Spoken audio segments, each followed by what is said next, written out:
Fistula surgery incurable नहीं है, इसका समाधान या क्योर है अच्छे सर्जन के पास।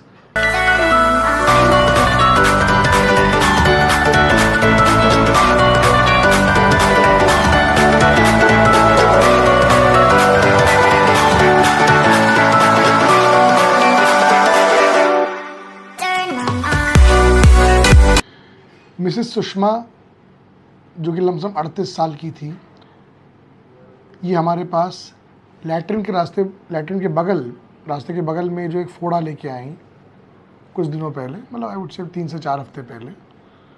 उन्होंने बोला डॉक्टर साहब कुछ ऐसी दवा दीजिए जिस पे मेरा ये ठीक हो जाए। जाहिर सी बात है, जब उनका एग्जामिनेशन किया तो एब्सेस या फोड़े का कंपोनेंट निकला।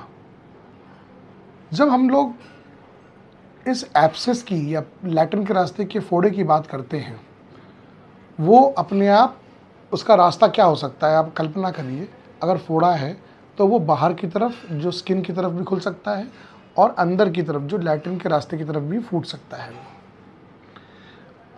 हम लोग जब एब्सेस होता है या फोड़ा होता है तो उसमें पस भरा होता है, उसको हम लोग पेशेंट को ज़रूर से बोलते हैं कि आप उस फोड़े को, अगर बड़ा है तो ज़रूर से कट लगा के, एक छोटा सा नीडल पर इंसिजन लगा के उसका पस बाहर की तरफ निकलवा दें। नहीं करेंगे तो ये नतीजा होगा कि वो अंदर की तरफ जो बाहर की तरफ फटना था वो बाहर की तरफ ना फट के वो अंदर लैट्रिन की तरफ वो फट जाएगा। कई पेशेंट्स आते हैं, इसे फिस्टुला कहते हैं। अब ये भगंदर जब हो जाता है, जिसका बाहर का भी ओपनिंग होता है और अंदर की भी लैट्रिन के रास्ते ओपनिंग होती है, तो कई लोग पूछते हैं कि डॉक्टर साहब ऐसा कोई ट्रीटमेंट बताइए कि इसमें कोई रेकरेंस या दोबारा ना हो। तो भाइयों और बहनों, देवियों और सज्जनों, कोई भी ऐसा 100% गारंटीड रिजल्ट फिस्टुला का नहीं है। मैं ऐसा बहुत कन्विक्शन के साथ बोल रहा हूँ आप लोग को। अगर रेकरेंस रेट होना है तो वो लमसम 8 से 10% लोगों में हो सकता है।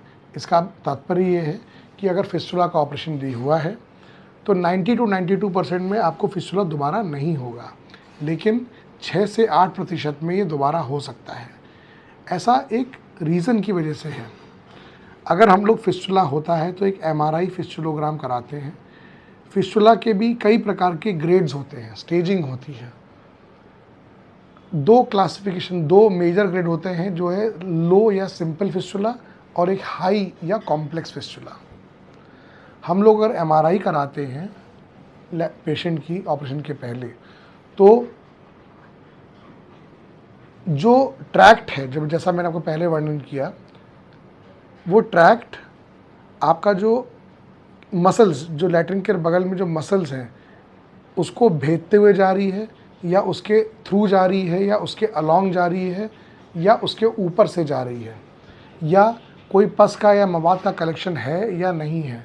ये कई सारी चीज़ें मैटर करती हैं कि आपका फिस्टुला का रेकरेंस होगा या नहीं होगा।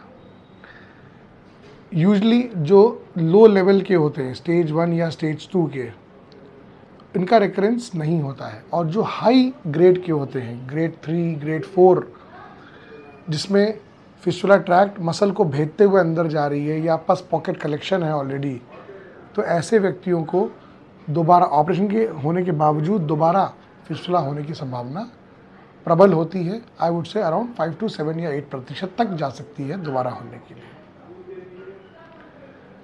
और दोबारा यदि फिस्टुला होता है तो पुनः इसका ऑपरेशन ही विकल्प है और कोई विकल्प नहीं है।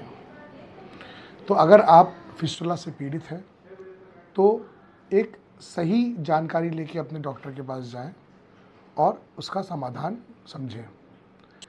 फिस्टुला सर्जरी इनक्योरेबल नहीं है, इसका समाधान या क्योर है अच्छे सर्जन के पास। चाहे वो चीरे से करें, चाहे वो दूरबीन से करें या वो लेज़र से करें, लेकिन आपको सही डायग्नोसिस ऑपरेशन के पहले जानना बहुत ज़रूरी है। इससे आपका रेकरेंस रेट कितना होगा या नहीं होगा, वो जान पाएंगे आपके सर्जन। अगर आपको ये वीडियो अच्छी लगी तो इसको ज़रूर से लाइक करें, अपने दोस्तों या रिलेटिव्स को शेयर करें और अधिक इस प्रकार की वीडियोस देखने के लिए इस चैनल को सब्सक्राइब करें। फिर एक नई वीडियो के साथ मिलते हैं। Thank you so much.